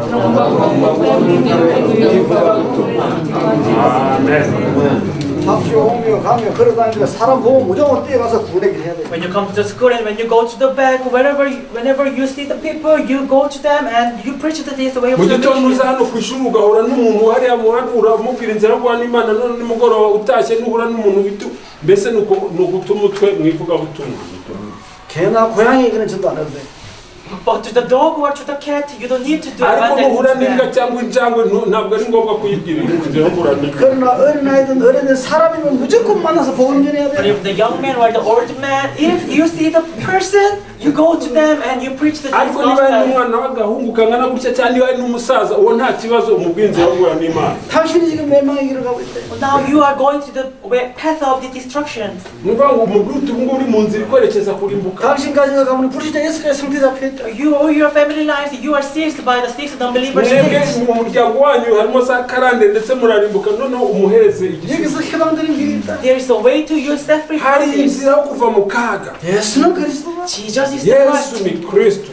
아멘. 모든 사람에게 모든 만나는 사람들에게 그리스도의 복음을 전하라. Every people you meet, you preach this gospel to them. Ni ukuvuga ngo umuntu wese uzahura nawe uzaba ufite ya nzira yo guhura n'Imana uyimuhereze. 여기에 집중해. We must concentrate on this. ibi ngibi ubishishikaremo. 그러면 어느 날 어떤 일이 벌어지느냐 5가지 시간표. Then one day, what will happen? The 5 times schedule. noneho rero hari ibihe bitanu 우리가 알 수 없는 하나님의 응답의 시간표가 옵니다. The God's time schedule will come that we don't know. nuvuga ngo isaha y'Imana hari igihe izaza nyamara ntituzi ari ryari. 이게 언제 오느냐? When this time schedule will come? ni ryari isaha y'Imana izagera. 우리 복음과 기도와 전도에 임마누엘 교회 여러분들이 미칠 때 이 날이 오리니. Or the Emmanuel Church members, when you go crazy into this gospel, prayer, and evangelism, abamambure that time bose ba schedule will Rwanda come. Emmanuel Church nibinjira bagata umutwe muri ibi ngibi bitatu icyo gihe isaha y'Imana izagera. 이때 5가지 문이 열린다. At that time, the 5 doors will icyo open. gihe rero Imana izakingura imiryango itanu. 능력의 문이 열리고 전도의 문이 열리고. The power of the door, the power of the door, and the power of a door of the power and door of the evangelism. nuvuga ngo umuryango w'imbaraga z'umuryango The ni door of the umuryango disciple. w'ivugabutumwa n'umuryango w'umwigishwa. 경제 축복의 문도 열리고. Then door of the blessing of the finance. noneho hari umuryango wo gukingurirwa imigisha y'amafaranga. 현장이 변화되는 역사가 일어난다. Then there is byanditse kuri there is izo a mpapuro. field changed working is arising. nuvuga ngo icyo gihe aho ubwiriza hazahinduka. 자, 이제 네 번째 메시지다. Then number 4, noneho ingingo ya kane 어떻게 체험할 것인가? how can we experience of this? ariko se twabisobanukirwa dute?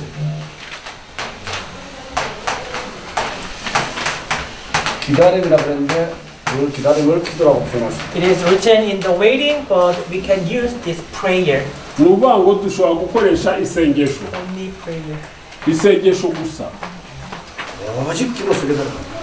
Deep into the only prayer. ni ukuvuga ngo wowe winjira mu masengesho nta kindi usabwa. 처음에는 일어나서 1분, 5분, 10분 하던 기도, 그 다음 20분, 30분, 그 다음 1시간씩, 2시간씩 이렇게 기도가 발전돼 나가요. The very first time when you wake up, you just pray just 1 minute or 5 minutes, but it became the 10 minutes, 15 minutes, and it will longer. mu gihe More than an cyatambutse hour. wajya gusenga umunota umwe none ubu ugasiga usenga iminota itanu mu gihe ejo ukazasanga usenga iminota 15 ugasanga igihe cyawe cyo gusenga kiragenda kiyongera. 하나님이 응답을 주시면은 사람들이 그거는 비교가. If God will give you answer, you can't compare this answer to the what other people give to you. ndakubwiza ukuri Imana niguha ibisubizo ntabwo uzabigiranya n'ibisubizo ujya uhabwa n'abantu. 사람이 막을 수 없는 오직의 응답이 오게 돼. That is the answer of the only that people cannot block this. ruvuga ngo nta muntu wabihagarika ibyo bisubizo. 오, 그렇게 되면 오직에 도전하게 된다. Then we can challenge of the only. kandi tugerageze iri jambo rya gusa. 사도행 1절, 3절, 8절 가지고 오직 기도 속에 들어가는데 사도행 2장 1절부터 40절 성령 오순절 날 성령의 능력 이 응답 받게 됩니다. With holding on to the Acts chapter 1, 3, 8, then we deeply into the prayer, then they will receive the answer of the Acts chapter 2, verse 1 to 47. nitufata isezerano ryo mu byakozwe n'intumwa rimwe gatatu ka 8 tuzinjira mu bisubizo byo mu byakozwe n'intumwa igice cya 2. 오순절을 받으니 응답은 성령 충만한 응답은 땅에서 나온 것이 아니고 위에서 주신 것이다. There's the answer of the filling of the Holy Spirit, the Pentecost. This is not from the earth, but this answer from the heaven. ibisubizo byo mu gitabo cy'ibyakozwe n'intumwa 2 ntabwo ari ibisubizo biva mu bantu, ni ibisubizo biva mu ijuru. 언약을 붙들고 오직 기도 속에 들어갈 때 하나님 위해서 오직의 응답을 주십니다. When you're grabbing hold onto the covenant, then when you deeply only prayer, then God will give you nufata answer. isengesho ryonyine ukinjira mu gusenga Imana izagusubiza. R-RTS 신앙생활은 할 거 없어요. 여러분이 진짜 언약 붙들고 오직 기도하면 오직 응답이 옵니다. For R-RTS students, you don't need to do anything, but you're holding on to the only covenant and you pray only, then the answer of the only will come to ni you. ukuvuga ngo abanyeshuri b'ishuri rya teoloji nimufata isezerano no mukinjira mu masengesho gusa ibisubizo bizakuza. 그러면 어떤 현장도 두렵지 않고 도전하게 되는 겁니다. Then whatever the field, you don't need to fear anymore, but you aho challenge it. utuye hose ntuzahatinye ahubwo uzagerageze gusa. 영어 못하는 내가 처음 미국에 도전해서 전도 역사 일으키잖아요. Even though I couldn't speak in English, but I challenged America, then I arose the work. nubwo working of ntabwo that icyongereza nagiye muri Amerika nagize ndagerageza kandi Imana yarigaragaza. 미국에서도 전도할 때 얼마나 많은지 비행기 타고 다니는 전도였어요. Even there in America, there are many places to do evangelism. I go to the evangelism by taking a plane. niba ngo muri Amerika hari ahantu hataragira ubutumwa bwiza aho ngaho nagendaga nagomba gutega indege 월요일부터 비행기를 타고 월요일 가면 이 도시 가서 저녁에 전도하고 그 다음날 이 도시 가서 전도하고 수요일 날 여기 목요일 이렇게 하다가 금요일 되면 제가 집으로 돌아옵니다.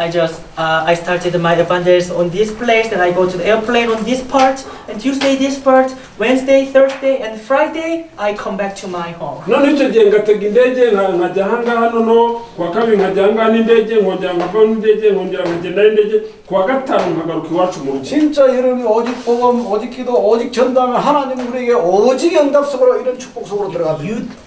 If you do only gospel and only prayer and only evangelism, God will give you the answer of the only. nukora ivugabutumwa nukora ubutumwa bwiza gusa ugakora gusenga gusa ugakora ivugabutumwa gusa noneho Imana izaguha ibisubizo bya gusa 그래서 어제 적었듯이 전도 대상자로 계속 적으면 계속 기도하는 거예요. Yesterday, you wrote all the list of the evangelists who received the evangelism. So you write all the name, then you keep on praying. hari amazina wanditse niba ejo bundi amazina wanditse ku rupapuro ukomeze usenga Imana 만나게 되면 구원에게 복음 묻히라고. Then the moment you meet that people, you relate this wa gospel. muntu usengera rero umunsi wahuye nawe nakubiri uzahita umuhereza inzira guhura n'Imana 그래서 이것을 내가 먼저 체험하고 전달해야 한다.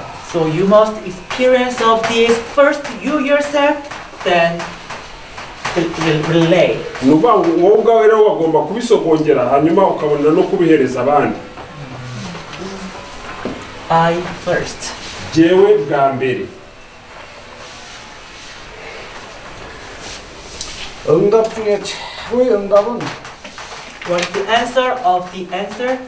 igisubizo kiruta ibindi ni The iki greatest answer igisubizo kiruta ibindi 오직의 응답. is the answer of the only. ni igisubizo cyitwa gusa 일곱 렘넌트들이 어떻게 세계를 정복했느냐? How the seven remnant conquered the world. abaremunenti barindwi banesheje isi gute 요셉도 다윗도 엘리야도 엘리사도 전부 다 성령의 충만함을 받았다. Joseph, David, Elijah, Elisha, all they received the filling of the Holy ni ukuvuga Spirit. ngo dawidi yosefu elisa bariya bose bujujwe umwuka wera 그래서 Greatest answer only. ni ukuvuga ngo ibisubizo biruta ibindi ni igisubizo cya gusa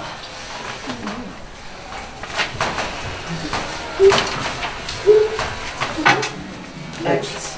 ibyakozwe umurongo wa munani 우리가 무능해도 괜찮아. It is okay, no problem at all to even we are powerless. 연약해도 nta 괜찮아. kibazo numva nta mbaraga ufite It doesn't matter even though we are weak. niyo 부족해도 waba nta 괜찮아. gatege It doesn't matter n'ikibazo that we are lacking.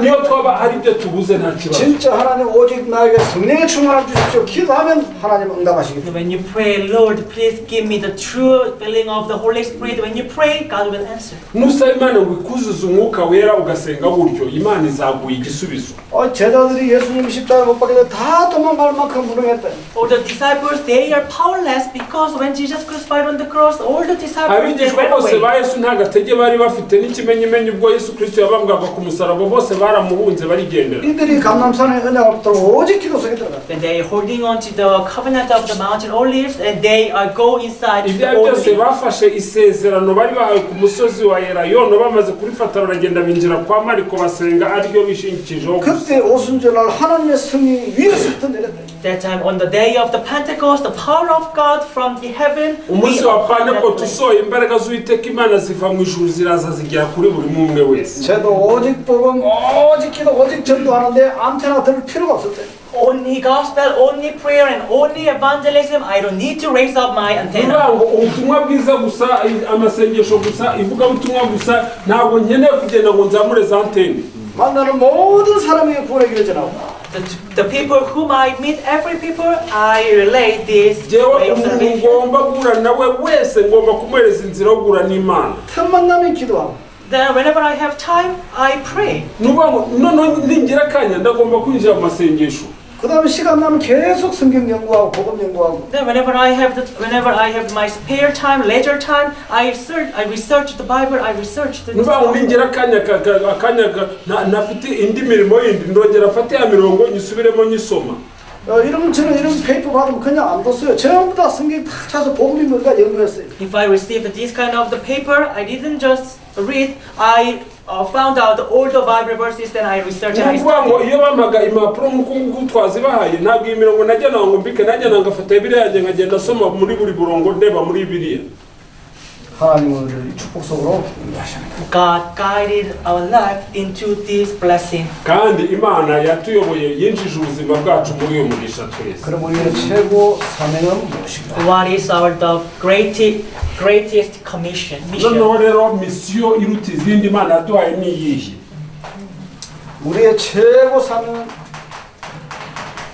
사단의 세력을 박살내는 것이다. Our greatest commission is that to bind all the forces of the Satan. misiyo iruta izindi twahawe ni uguhambira imbaraga zose za Satani. 사단의 세력이 언제 박살나는가? When this power of the Satan will be broken down, nuvuga ngo imbaraga za Satani zizamenagurika ryari?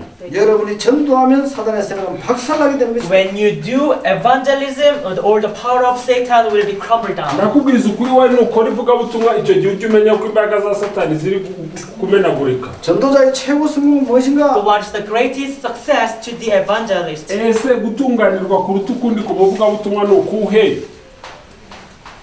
이 르완다 전 지역에 임마누엘 교회 지교회를 세우는 것이다. Make all the in this Rwanda whole region establish the regional church of this Emmanuel Church. ndagira ngo mbwira ngo gutunganirwa kuruta ukundi kuko abavugabutumwa b'abanyarwanda ni ukugira ngo ibice byose uturere twose two mu Rwanda habe harimo itorero rya Rwanda Emmanuel Church. 신학생의 성공은 돈을 버는 게 아니다. The success of the theological student is not the earn money. nuvuga ngo gutunganirwa k'umunyeshuri wigira ishuri rya teoloji n'ivugabutumwa na misiyo ntabwo ari ukugira ngo mugire amafaranga menshi. 르완다 전 지역에 어제 말했던 다락방과 팀사기 미션홈 전교회 지교회 이 시스템을 까는 것이 최고의 For 성공이다. the reason of this Rwanda, you must establish the Darakbang, the mission home, specialized church, and the regional church, and team ministry. nuvuga ngo gutunganirwa kw'aba banyeshuri bo mu ishuri rya teoloji n'ivugabutumwa na misiyo ni igihe muzasanga mu mirenge yose yo mu Rwanda harimo za ibyumba byo hejuru, harimo abantu bahura kubera misiyo, hakabamo amatorero ashingiye ku mwuga, ndetse hakabamo n'amatorero y'ahantu, ndetse hakabamo n'inzu za misiyo. 결론이 이 시간. So this is the conclusion. noneho uyu ni umusozo.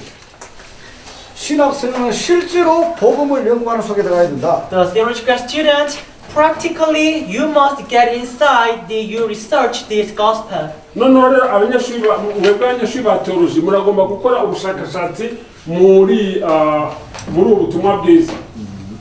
구원의 길을 왜 암송하라 그러느냐? Why do professor keep on saying that we must memorize this way of salvation? ariko se muribaza kuki uyu mwarimu atubwira ngo tufate imirongo yo muri Bibiliya mu mutwe? 암송을 해야 전도가 된다. Because you must memorize this so that the evangelism will be taking place. muragomba gufata imirongo yo muri Bibiliya mu mutwe kugira ngo ivugabutumwa rizagukundire gukoreka. 이거는 당연한 거다. This is the right word. ibyo ni uburenganzira bwawe. 어제 저녁에 우리 마쳤더니 저녁에 우리 장로님 집에서 저녁을 줘서 밥을 먹었어요. Last night we finished our lecture, then our elder's house provided dinner. I ate dinner. icyo gihe ejo turangije amasomo ya nimugoroba hano kwa umukuru w'itorero marongo batanze ibyo kurya bya nimugoroba. 밥을 먹으면 가만히 있어도 배가 부르시는 거 아니야? I just eat the dinner, then I just take home. My stomach will be full. icyo gihe natangiye kurya noneho mu gihe nandi kurya nkabona noneho hano haragenda hiyongera. 여러분이 복음을 준비하면 전도가 되어지는 것은 당연하다. When you prepare this gospel, this evangelism will be taking place. This is the right word. ndakubwiza ukuri nutagira gufata imirongo yo muri Bibiliya mu mutwe uzasanga ivugabutumwa rigenda ryiyongera. 아이고 나 한 달 동안 너무 힘들었어. For the 1 month, I was so difficult. I was so hard. none icyo gihe ukwezi kose kumwe uzavuga uti byari bingoye nari mfite ingorane zuzuye. 아이고 이런 페이퍼 보기도 싫어. I don't like to see those kind of the paper anymore. noneho ukavuga uti izi mpapuro ntabwo nshaka kuzireba ukagenda ugashyingura hariya. 그런 사람은 절대로 전도자가 될 수가 없어. If you have this kind of thinking, that people they can't be an evangelist. noneho niba utekereza ko uku kwezi wamaze hano ari ukwezi kwakugoye cyane bigiye gutuma izi mpapuro ugiye kuzibika uwo ngo ntabwo ari umuvugabutumwa. 내가 왜 이거 성경을 찾아보기로 했느냐? Why I am searching the Bible. mu gihe ndi kureba iyi mirongo yo muri aya masomo 성경을 찾고 연구하고 확인할수록 너무 행복한 거예요. I found out the Bible and I researched the Bible and I studied the Bible. ni ukuvuga ngo ufate iyo I mirongo feel noneho really happy. noneho icyo gihe uranezerwa. 우리 장모님 말이죠. 어제 하는 거 보니까 구원하기를 잘하시더라고요. As I said, our elder Marongo, he's really doing good the way of salvation. iyo ndebye umukuru w'itorero Marongo mbona azi inzira yo guhura n'Imana ayikoresha neza. 그나 물어봤어요. So I asked him, rero naramubashije. 우리가 식사 끝나면 보통 포럼을 하면 보통 12시 근처 돼야 끝나요. after dinner we had a forum, then it was almost 12 a.m. finish time. noneho icyo gihe nyuma yo kurya twagize forum tugeza saa sita z'ijoro. 여러분하고 똑같이 공부하고. Then he is studying together with like you. nyamara kandi ni ukuvuga ngo nubwo ari uko bimeze mwabashe kuba muri kwiga hamwe. 밤늦게까지 대화하고. Then until late time we have the conversation. mumenye ko twebwe twaryamye dutinze. 호흡 언제 했냐 물어봤어. I asked him, oh, when did you study of this? noneho namubajije ko ibyo wabyize ryari. 탐날 때마다. He said that whenever I have leisure time, I did. arambwira ati igihe rero iyo mfite akanya mbese akanya ntafite indi mirimo njya mu nzira yo guhura n'Imana. 왜 했겠어요? Why did he do study? ariko kubera iki abyiga. 할수록 재밌어. The more he studies, more interesting to him. noneho uko agenda abyiga niko bigenda bimuryohera. 할수록 The more he studies, the more he receives the power. no uko arushaho kubyiga niko imbaraga z'Imana zigenda zimuza. 할수록 더 전도하고 싶어. The more he do this study, the more he has mind that he would like to do evangelism. noneho uko agenda abyiga niko n'ibitekerezo byo kuvuga ubutumwa bigenda byaguka. 그래서 베드로가 얘기하는 거예요. That's why Peter said this. niyo mpamvu petero yaravuze ngo 복음의 말씀을 준비해라. You must prepare the word of the gospel. nuvuga ngo muragomba kuba mwiteguye urugamba rw'ubutumwa bwiza. 왜 기도합니까? Why do we pray? kubera iki tugomba gusenga. 기도도 마찬가지야. 할수록 재밌어. Prayer is the same thing. The more you pray, the more nuvuga ngo the funnier. uko usenga niko isengesho rikuryohera. 할 때마다 힘이 나. Whenever you pray, you receive the power. iyo usenga imbaraga zirakuzaho. 장모님이 그저께 저녁에 기도하고 어젯밤에 프레드 연결 응답 받았거든. 2 days ago, Elder Marongo prayed for his son. Then last hashize night, iminsi ibiri umukuru w'itorero asengera Frederico. then last night he received the ejo answer. nimugoroba uwo yasengeraga yakiriye agakiza. 저는 또 어제 저녁에 그 일하는 사람 보고 기도했는데 오늘 아침에 또 같이 전도하고 응답 받았잖아. Then the last night I prayed for the worker. Then in this morning I received the answer. none ejo nimugoroba rero nasengeye umukozi ukora hariya hepfo none uyu munsi nabonye igisubizo. 그러니까 기도가 너무 재밌는 거예요. So I really interested in this prayer. ndakubwiza ukuri gusenga biranezeza. 왜 전도합니까? Why do we do evangelism? noneho kuki dukora ivugabutumwa. 전도하면 그렇게 하나님이 은혜를 줬어요. Whenever the more you do evangelism, God will give you grace. uko ukora ivugabutumwa Imana izaguha ubuntu bwayo. 나는 내가 받은 응답 중에 최고의 응답은 전도의 응답. For me, the answer I received, among the answer of the answer, my greatest answer is the evangelism. njyewe mu bisubizo byose nabonye ndagira ngo mvuge ngo igisubizo kiruta byose ni ivugabutumwa. 우리가 전도를 하면 하나님은 역사하시고. When we do evangelism, God will surely work. ndakubwiza ukuri dukora ivugabutumwa Imana byanze bikunze izaza ikore. 나 강의하기도 바쁜데 뭐 때문에 그 사이에 가서 소변도 보고 전도하러 갑니까? Oh, even I am busy. Even though I am giving the lecture, but why I did go to that place? Then I do the evangelism, even though I didn't go to the bathroom. noneho icyo gihe ko n'ubundi ndi umwarimu ndi kwigisha mfite imirimo myinshi y'amasomo kubera iki ntagiye mu byerekeranye na tuwarete ahubwo nkajya kubwiriza bariya bakozi. 밤늦으면 뭐 자야지 뭐 때문에 잠도 못 자고 밤 11시대가 프레드마다 전도 왜 합니까? And the late time I'm supposed to sleep, but why did I meet the Friday and I do the evangelism? ariko ni ejo ko hari nari naniwe ndetse amasaha yari yageze nijoro saa 4 saa 5 zageze noneho kubera iki twafashe akanya tukabwiriza Frederico. 전도하는 지 그렇게 재밌고 좋아요. For me, I really love and like to do genda evangelism. kubwiza ukuri jyewe uko mundeba hanga nkunda gukora ivugabutumwa mbese ndabikunda cyane. 어젯밤에 복음전에서 군의기들에서 애들 인정하는데 얼마나 내가 기쁜지. Last night I preached the gospel and the Friday accepted Jesus Christ. I'm so thankful and I'm so happy. ejo hashize nabwije ubutumwa Frederico yakira agakiza ubu mfite amashimwe imbere y'Imana. 아빠도 기쁘겠지만 나 더 기쁜 거예요. The parents of the Freddy, they're really happy, but I ababyeyi ba happier. Frederico baranezerewe ariko jyewe mbarushije kunezerwa. 왜 강의하다 가서 전도합니까? Why?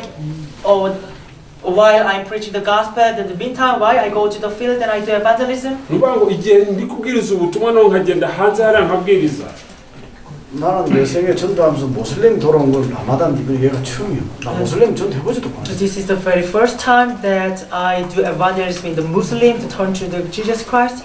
This Ramadan is the first time. n'ubwa mbere mu ivugabutumwa ryanjye nabwiriza umuyisilamu uyu Ramazani n'ubwa mbere wakiriye Yesu. 전도하는 게 얼마나 재밌어. I'm so interested in this evangelism. numva iri vugabutumwa rihandyohera. 모든 모슬렘을 살리는 것이 그리스도의 복음이다. The old Muslim will save this gospel of the Jesus Christ can save the old Muslim. niba ubutumwa bwa Yesu Kristo bushobora gukiza umuyisilamu wese. 아멘. Amen. 복음을 연구하는 게 중요해요, 아니에요?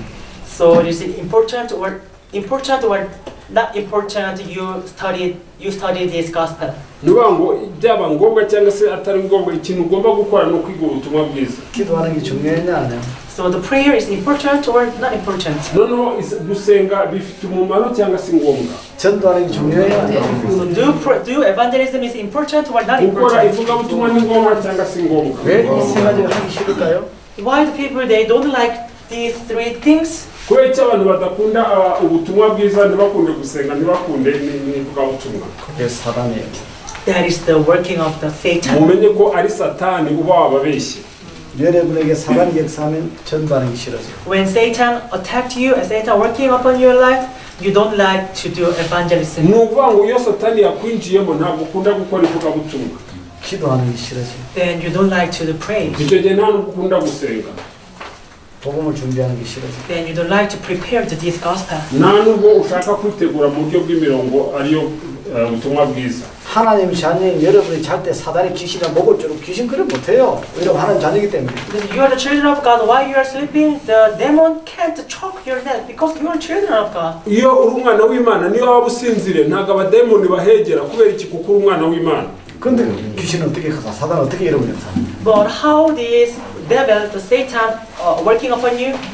이 세 가지가 하기 싫은 게 귀신이에요, 사단이. The mind that I don't want to do these three things, that is actually working upon ariko uramutse Satan. ibitekerezo byawe udashaka gukora ibi ngibi bitatu icyo gihe satani nyine yinjira mu buryo bworoshye. 우리 이제 합심해서 한번 기도하고 좀 쉬도록 하겠습니다. Okay, in this time, let's pray all together with one voice, then we have the rest. muri kano kanya rero tugiye gusenga. Let's pray with the three things. noneho tugiye gusengera ibyo bintu bitatu mureba hano. 더욱더 준비해서 복음의 말씀을 준비하자. We do more preparation and we do prepare more the word of the gospel. noneho tugiye kwitegura kandi turushaho kwitegura dutegura ubutumwa bwiza. 오순절에 성령 충만을 체험할 수 있는 기도가 회복되게 하시고. Let's restore our prayer that we experience the restoration of the Pentecost. noneho icyo gihe tubasha kwinjira mu gusenga ku buryo Pentecost natwe izadukorekera. 내가 만나는 모든 사람을 그리스도의 복음을 살리는 전도자가 되게 하여 주시옵소서. Then please Lord, let me be an evangelist that I can save all the people whom I meet. Uwiteka Mana unyemerere mbe umuvugabutumwa ku buryo nzahura nawe wese nzabasha kumufasha agakizwa. 같이 한번 기도하고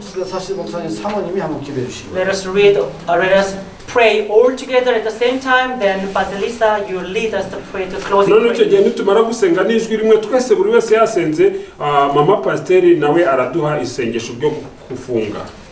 기도합니다. Let us dusenge pray all Imana together. twese.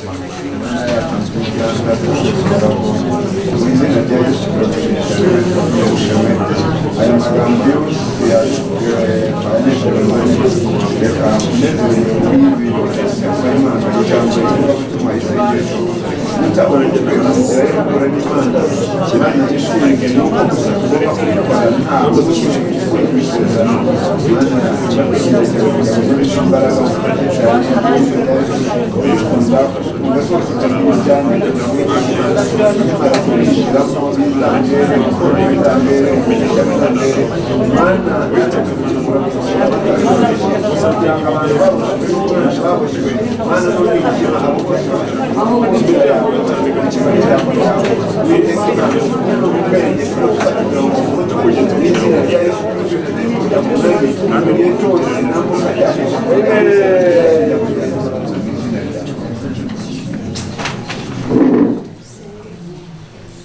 Pana turagushimira mu izina rya Yesu Kristo. Father, in the name of Jesus, we thank you so much. 사랑의 하나님 감사드립니다. Tugushimiye uyu mwanya ugitangaza waduhaye kuba mu mana. We thank you so much for this amazing grace to be in this seat. 지금 이 자리에 우리를 불러주시며 너무나 감사드립니다. Barakoze Mana guhamagara buri wese uri muri iki cyicaro. We thank you because you have called each and every one of us to be in this place. 이 자리에 정말 개개인 모두를 불러주신 하나님께 찬양을 올려드립니다. kuko umugambi wawe Mana wo gukiza ubugingo bw'umwana w'umuntu. Because you have a greatest mission to be able to save each individual and for them to get salvation. 각 개개인에게 정말 최고의 사명을 가지고 하나님께서 이 자리에 부르고 우리를 구원 사역에 쓰시기 위해서 하나님께서 우리를 이 자리에 불러주심을 믿습니다. mbere yo kuremwa kw'isi Mana watoranije buri wese uri ahangaha. Before the creation of the earth, you have appointed and you have selected us and chosen us to be able to be here. 대전 영세전부터 하나님 우리를 택하시고 계획하시고 지금 우리를 이 자리에 불러주셨습니다. turagushimira Mana kubw'ubutumwa dukomeje kumva Mana kandi uburyo ki uduhaye ibintu bidakwiye kwitaho. We thank you because right now you have given us the message and the three things which we should be concentrated to. 우리가 정말 지금 방금 주신 말씀에서 우리가 이 세 가지에 집중을 해야 한다는 그 말씀을 주심에 감사드립니다. dukwiriye Mana kuri gufata ubutumwa bwiza bw'ukuri kuko Yesu ari Kristo kandi tukabasha Mana kuvugura amasengesho ndetse Mana tukabasha kwinjira mu ivugabutumwa ryonyine. That right now we take a resolution to concentrate on the gospel alone, on the prayer alone and evangelism alone. 우리가 지금 이 시간부터 오직 복음, 오직 기도, 오직 전도에만 집중할 수 있도록 결단하게 하옵소서. nasanze Mana kugira ngo duhe imbaraga eshanu Mana kugira ngo tubashe Mwami Yesu n'ukuri kuzuza inshingano duhaye Mana muri uyu mugoroba. May you give us 5 powers so that we will be able to accomplish the mission you have given unto us this day. 그래서 우리에게 성령의 충만함과 성령의 능력을 부어주사 우리가 정말 하나님으로 맡은 이 사명을 감당할 수 있도록 능히 역사하여 주옵소서. Mana tukuzuza imbaraga z'umwuka wera Mana kuko wabikoreye abari bari mu cyumba cyo kwa Mariko hariya hejuru ukabuzuza imbaraga bari abanyantege nke Mana bari abaswa ntacyo bari bashoboye ariko Mana warabashishije babasha kuguhamiriza Mana iminsi yose yo kubaho kwawe. May you allow the works which took place at the Pentecost day at Max Upper Room, although they were lacking and powerless, but they were able to stand with power because of you did work. 오순절날에 정말 그 초대교회 연약하고 부족한 사람들에게 역사하셨던 그 성령의 역사가 지금 이 시간 우리에게 임하게 하여 주시옵소서. wakoresheje Mana abari barindwi Mana mu gihe cyatambutse ariko ukoresha Mwami Yesu n'ukuri abigishwa